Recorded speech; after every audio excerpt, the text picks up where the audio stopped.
Assalamualaikum warahmatullahi wabarakatuh. Apa kabar teman-teman guru sekalian? Di video kali ini kita akan lanjutkan pembahasan kita soal sosial kepribadian. Ini yang part 3. Bagi teman-teman yang belum tonton, silahkan tonton part lainnya ya. Yang sebelumnya part 1 dan 2. Atau bisa juga teman-teman lihat soal-soal 2019 dan 2020 ya. Sudah ada di playlist, silahkan dilihat di situ. Bagi yang baru bergabung, saya mohon bantuannya untuk klik subscribe, like, dan bantu share. Mudah-mudahan makin bermanfaat dan teman-teman juga insya Allah akan dapat pahala ya. Ini sebenarnya soalnya sudah pernah saya upload di 2019, 2020. Tapi sekarang saya update ya, karena kalau tidak diupdate itu akan tenggelam.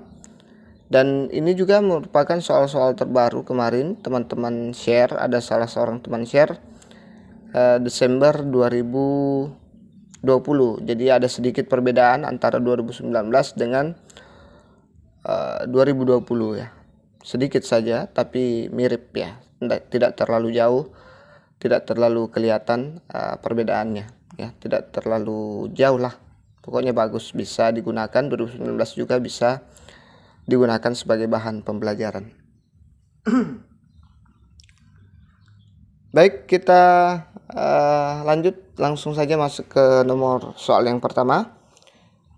Pada sekolah tempat Anda bekerja, Anda sering berinteraksi dengan rekan guru lainnya. Suatu ketika, salah satu rekan guru Anda menjadi topik perbincangan antara guru-guru lain di sekolah tersebut. Karena guru tersebut tidak memberikan nilai yang sesuai dengan kemampuan yang dimiliki siswa. Menyikapi hal tersebut, apa yang akan Anda lakukan pada rekan Anda? A. Mendiamkan hal tersebut karena urusan masing-masing.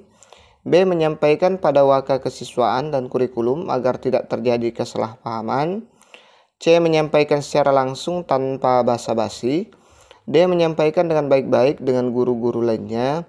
Membicarakan permasalahan ini secara baik-baik saat saya dan rekan guru tersebut ngobrol dan sharing santai. Coba jawab dulu. Saya kasih waktu sekitar 5-10 detik.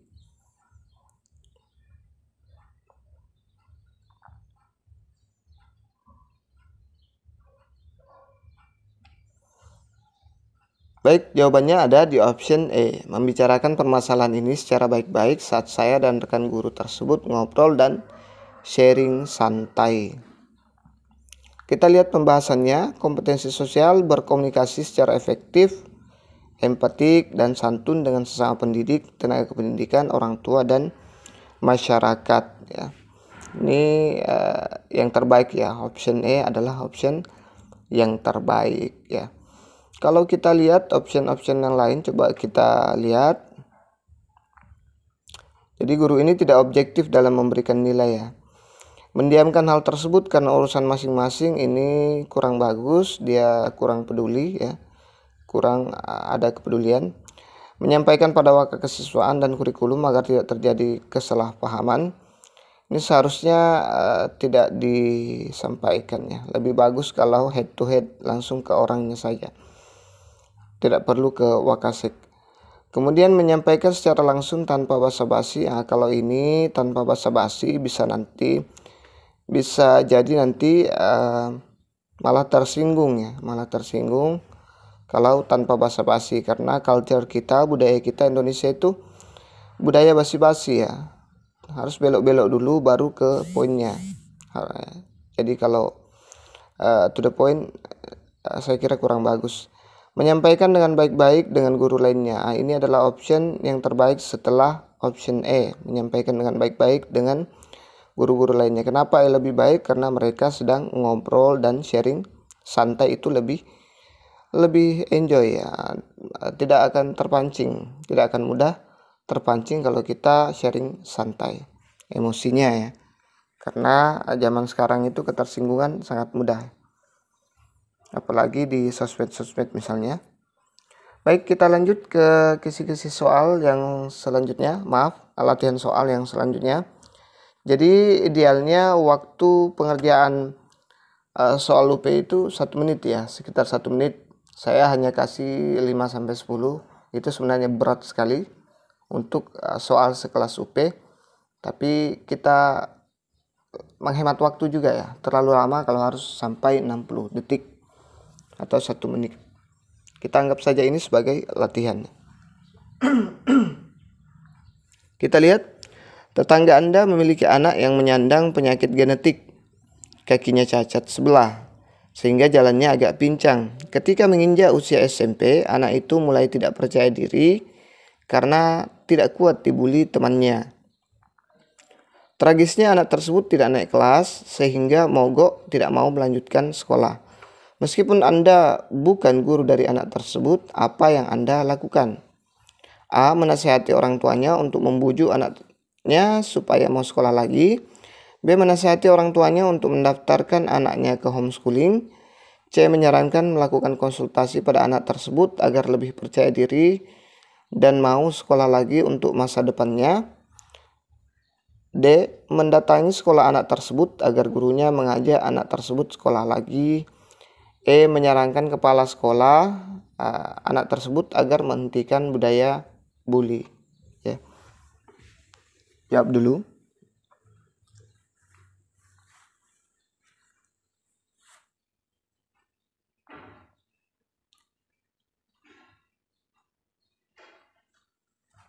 Jadi jawabannya ada di option C ya. Menyarankan melakukan konsultasi pada anak tersebut agar lebih percaya diri dan mau sekolah lagi untuk masa depannya ya.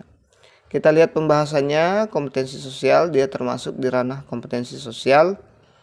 Berkomunikasi secara efektif, empatik, dan santun dengan sesama pendidik, tenaga pendidikan, orang tua, dan masyarakat. Ini siswa ini termasuk masyarakat ya. Kita berkomunikasi secara efektif, ini empatik dan santun itu sama dengan berkonsultasi ya. Coba kita lihat yang option lainnya. Kenapa option C yang terbaik? A. Menasihati orang tuanya untuk membujuk anaknya supaya mau sekolah lagi. Ini juga bagus, tapi kurang kena karena yang harusnya dinasihati atau dikonseling itu adalah anaknya, bukan orang tuanya ya. Kalau orang tuanya biasanya sudah dinasihati anaknya sekali, sudah tidak mau lagi ya. Kemudian menasihati orang tuanya untuk mendaftarkan anaknya ke homeschooling. Ini juga bisa menjadi alternatif ya, alternatif jawaban untuk soal ini selain dari jawaban yang C ya. Tapi jawaban yang C, kalau tidak ada jawaban yang C, kita bisa pilih option B. Mendatangi sekolah anak tersebut agar gurunya mengajak anak tersebut sekolah, bisa juga, tapi agak rendah nilainya ini. Menyarankan kepala sekolah, ini tidak nyambung ya, tidak nyambung. Sudah ada korban, sekarang bagaimana korban itu bisa kita tolong, tidak usah lagi bagaimana dan bagaimananya. Ini memang perlu juga, tapi nanti setelah menolong si anak ini ya untuk bersekolah. Baik, kita lanjut ke latihan soal berikutnya. Seringkali dalam bekerja tim, kelompok memilih pandangan yang bertentangan dengan pendapat Anda. Pernyataan yang paling tepat menggambarkan reaksi Anda adalah A. Keluar dari kelompok karena saya tidak bisa menerima keputusan yang bertentangan dengan keyakinan. B. Tetap bergabung dengan kelompok namun diam-diam mengharapkan kelompok gagal menjalankan apa yang diputuskan. C. Tetap bergabung dengan kelompok namun mengikuti semua kegiatan dengan sepenuh hati. D. Menerima keputusan kelompok apa adanya namun tetap bersikap kritis terhadap keputusan yang telah diambil. E. Menerima sepenuhnya keputusan kelompok dan melakukan introspeksi bila ada pandangan pribadi yang keliru.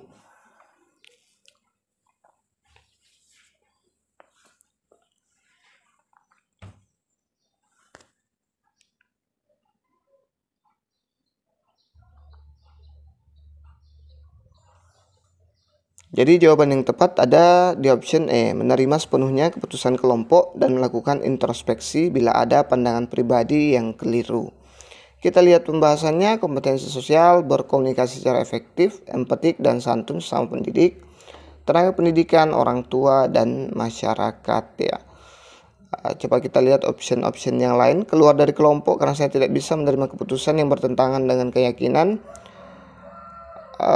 Berarti dia tidak bisa berkolaborasi ya, atau tidak bisa beradaptasi dengan sesuatu yang baru ya. Coba yang B, tetap bergabung dengan kelompok namun diam-diam mengharapkan kelompok gagal menjalankan apa yang diputuskan. Ini lebih busuk juga ini, ini musuh dalam selimut ya, kurang bagus sebagai seorang guru seperti itu. Tetap bergabung dengan kelompok namun mengikuti semua kegiatan dengan sepenuh hati. Tetap bergabung dengan kelompok namun mengikuti semua kegiatan dengan sepenuh hati. Ini bagus juga karena tetap bergabung dan tetap mengikuti dengan sepenuh hati. D, menerima keputusan kelompok apa adanya namun tetap bersikap kritis terhadap keputusan yang telah diambil. Ya, kritis boleh ya, tapi berlebihan tidak boleh. Oke. Kita lanjut ke latihan soal berikutnya.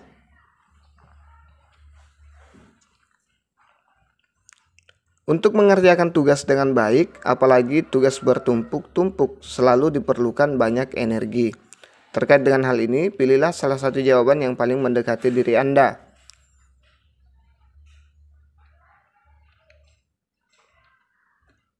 A. Mana? A. Tidak peduli pada banyaknya tugas apapun, yang penting saya baik-baik saja. B. Kehabisan tenaga bahkan sebelum tugas terselesaikan. C. Energi terkuras setelah mengerjakan tugas sehingga kurang siap mengerjakan tugas berikutnya. D. Energi hampir terkuras, habis, perlu beristirahat beberapa waktu sebelum mengerjakan tugas berikutnya. E. Semua terselesaikan sesuai waktu direncanakan sehingga masih ada energi untuk tugas berikutnya. Ya, tadi saya sudah perlihatkan ya jawabannya, jadi tidak perlu kita menunggu lagi ya. Jadi jawabannya ada di option E ya. Semua terselesaikan sesuai waktu yang direncanakan sehingga masih ada energi untuk berikutnya ya. Di sini dia masuk di kompetensi kepribadian ya. Menunjukkan etos kerja, tanggung jawab yang tinggi, rasa bangga menjadi guru, dan rasa percaya diri. Kalau ini yang sudah kita miliki sebagai seorang guru di kompetensi kepribadian kita, insya Allah semua tugas akan terasa ringan ya. Kita punya etos kerja yang bagus, yang tanggung jawab yang tinggi, rasa bangga menjadi guru, bangga setiap melaksanakan tugas, itu akan terasa ringan dan akan pekerjaan tidak ada yang berat ya. Makanya selalu sesuai waktu yang direncanakan sehingga masih ada energi untuk tugas berikutnya. Coba kita lihat option yang lain. Tidak peduli pada banyaknya tugas apapun, yang penting saya baik-baik saja. Nah, ini kurang bagus ya. Ini kesannya egois. Kehabisan tenaga bahkan sebelum tugas terselesaikan. Ini lembek sekali, sangat lemah. Dia lemah semua di sini di bidang ini, apalagi di dalam etos kerja ya. Energi terkuras setelah mengerjakan tugas sehingga kurang siap mengerjakan tugas-tugas berikutnya. Dia kurang manajemen waktu yang bagus ya. Jadi dia berada di ranah ini ya, ranah ini yang dua ini, tanggung jawab yang tinggi kemudian etos kerja. Kalau dia punya etos kerja yang tinggi pasti tugasnya akan terjadwal dengan baik atau termanage dengan baik. Energi hampir terkuras, habis, perlu beristirahat beberapa waktu sebelum mengerjakan tugas berikutnya. Ini ya, perlu beristirahat beberapa waktu untuk sebelum mengerjakan tugas berikutnya. Berarti ini bisa jadi option setelah ini ya. Setelah E bisa mendapat nilai 4 atau bisa mendapat nilai 3 ya. 4 ya, 4. Oh ya, 4. Ini nilai 5, ini 4. Ini selanjutnya ini manusiawi ya. Kalau kita sudah kerja berat, lantas beristirahat, langsung nanti melanjutkan lagi setelah beristirahat.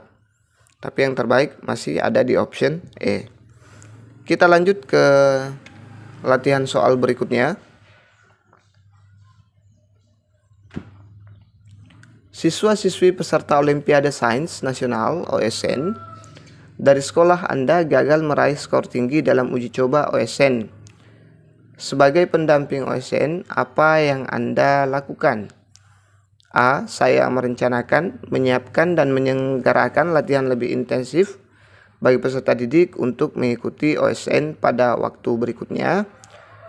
B. Saya meminta para peserta OSN membentuk kelompok belajar materi OSN agar penguasaannya meningkat.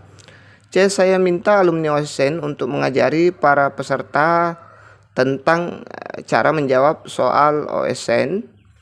D. Saya mendorong para peserta OSN mengikuti tambahan pengayaan materi, olimpiade, dan guru kelas. E. Saya mengarahkan orang tua peserta OSN untuk lebih memotivasi anak mereka agar lebih giat belajar dalam persiapan OSN. Kira-kira yang mana jawabannya? Jawab dulu ya.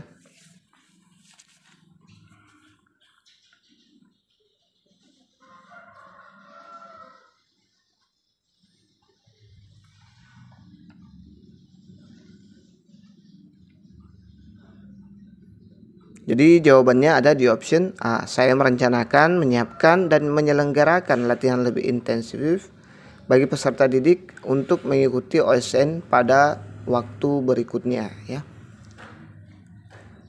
Kita lihat pembahasannya.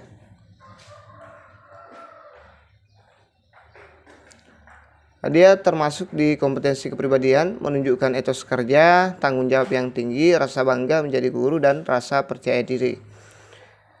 Ya, ini semua masuk di ranah ini. Dia menunjukkan etos kerja, merencanakan, menyiapkan, dan menyelenggarakan latihan lebih intensif ya, lebih intensif. Kemudian karena gagal dia bertanggung jawab ya. Kemudian dia juga akan ada rasa bangga menjadi guru jika siswanya menjadi motivasinya ya. Rasa bangga menjadi guru itu sebagai motivasi ya dalam melakukan sesuatu ya. Jadi nanti motivasinya dia akan bangga jika siswanya memenangkan OSN. Oke? Dan rasa percaya diri, kalau orang tidak percaya diri sudah gagal pasti akan putus asa ya. Maka dia terus berusaha sampai benar-benar bisa. Kita lihat option yang lainnya. Bagian B, saya meminta para OSN membentuk kelompok belajar materi OSN agar penguasaannya meningkat. Bisa juga. Tapi membentuknya itu harus rinci ya. Apakah pematerinya kita atau bukan ya. Kalau ini dia sudah ada rencana, sudah bagus rencananya dan sudah dipersiapkan baik-baik ya. Yang C, saya meminta alumni OSN untuk mengajari para peserta tentang cara menjawab soal OSN. Ini juga bisa dilakukan. Harusnya ini bergabung ya. Kalau ini bergabung dengan ini baru bisa, baru enak ya. Saya dorong peserta OSN mengikuti tambahan pengayaan materi olimpiade dan guru kelas. Ya, dari guru ini kayaknya mendorong para peserta OSN mengikuti tambahan pengayaan materi olimpiade dari guru kelas ya. Bisa juga saya mengarahkan orang tua peserta OSN untuk lebih motivasi anak mereka agar lebih giat belajar dalam persiapan OSN. Juga bagus, tapi yang terbaik adalah ini ya. Ini yang terbaik ya. Menurut saya ini yang terbaik. Oke, yang bisa mendapatkan nilai 4 saya pikir option ini ya. Saya mendorong para peserta OSN mengikuti tambahan pengayaan. B, saya minta para peserta OSN membentuk kelompok belajar materi OSN. Jadi kelompok belajar materi OSN, kalau sudah ada kelompok berarti ada beberapa pemateri di situ ya. Nanti kita tinggal suruh yang mana, apakah alumni atau guru kelas. Itu yang terbaik menurut saya. Kalau ini tidak nyambung ya. Kenapa malah orang tua yang kita arahkan ya. Oke.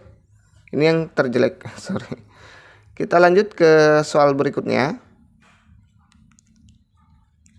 Saat terjadi tindakan asusila di sekolah antara guru dan siswa, apa yang perlu Anda lakukan? A. Membahas bersama pihak internal sekolah dan segera menemukan solusinya. B. Mendiskusikan peristiwa tersebut dan melibatkan pihak-pihak yang berkepentingan. C. Memanggil guru dan siswa yang bertindak asusila disertai pemberian nasihat. D. Memberitahukan kejadian tersebut kepada pihak-pihak yang berkepentingan agar mendapat bantuan. E. Membiarkan peristiwa tersebut menghilang secara alamiah agar tidak memalukan sekolah. Jawab dulu.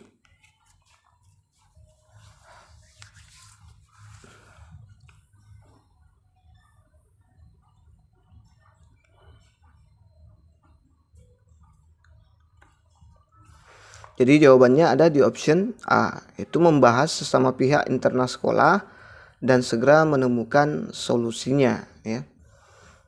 Jadi ini ada kasus guru dan siswa terjadi tindakan asusila antara guru dan siswa.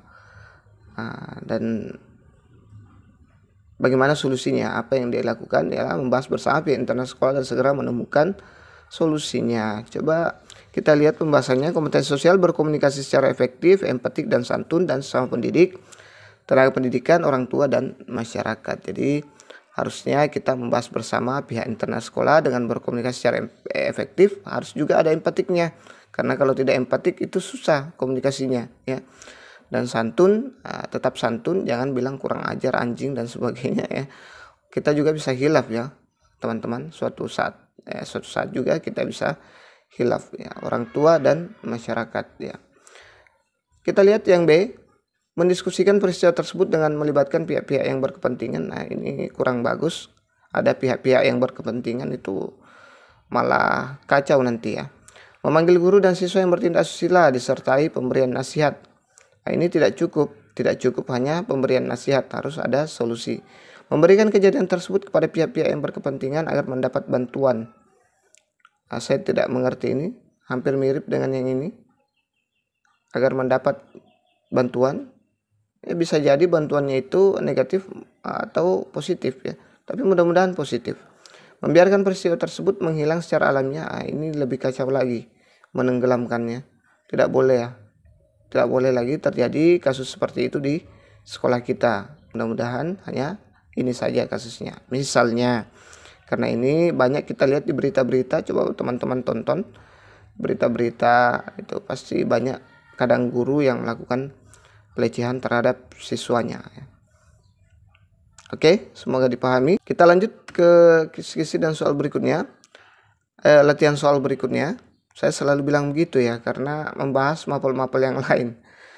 Oke, dalam diskusi kelompok saya biasanya dikenal sebagai individu yang dikenal, ya. A. Sulit menerima pendapat orang itu yang kurang logis. B. Mengikuti semua pendapat orang lain agar tidak terjadi konflik. C. Membutuhkan waktu untuk meyakinkan saya sebelum menerima pendapat orang lain. D. Dapat menerima pendapat orang lain asalkan tidak terlalu bertentangan dengan pendapat saya. E. Mampu memahami perbedaan dalam berpendapat.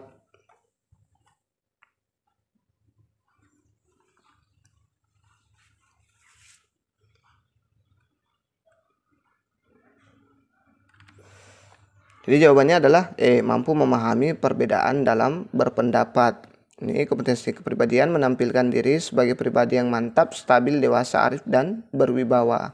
Kalau sudah mampu memahami perbedaan dalam berpendapat, ini sudah masuk di sini semua. Sudah mantap, stabil, dewasa, arif, dan berwibawa, ya. Sulit menerima pendapat orang lain, nah kaku, susah bergaul orang seperti itu, ya. Mengikuti semua pendapat orang lain agar tidak terjadi konflik, ini malah biasa jadi figuran, ya. Ini juga tidak bagus. Ini punya pribadi yang lemah. Membutuhkan waktu lama untuk meyakinkan saya sebelum menerima pendapat orang lain. Ini agak keras juga sedikit, tapi tidak sekeras yang A, ya. Dapat menerima pendapat orang lain asalkan tidak terlalu bertentangan dengan pendapat saya. Ini option terbaik setelah yang E. Oke, itu saja dulu yang sempat kita share pada kesempatan kali ini. Mudah-mudahan bermanfaat. Mudah-mudahan dimudahkan UP-nya. Amin. Jangan lupa subscribe, like, dan bantu share. Wassalamualaikum warahmatullahi wabarakatuh. See you.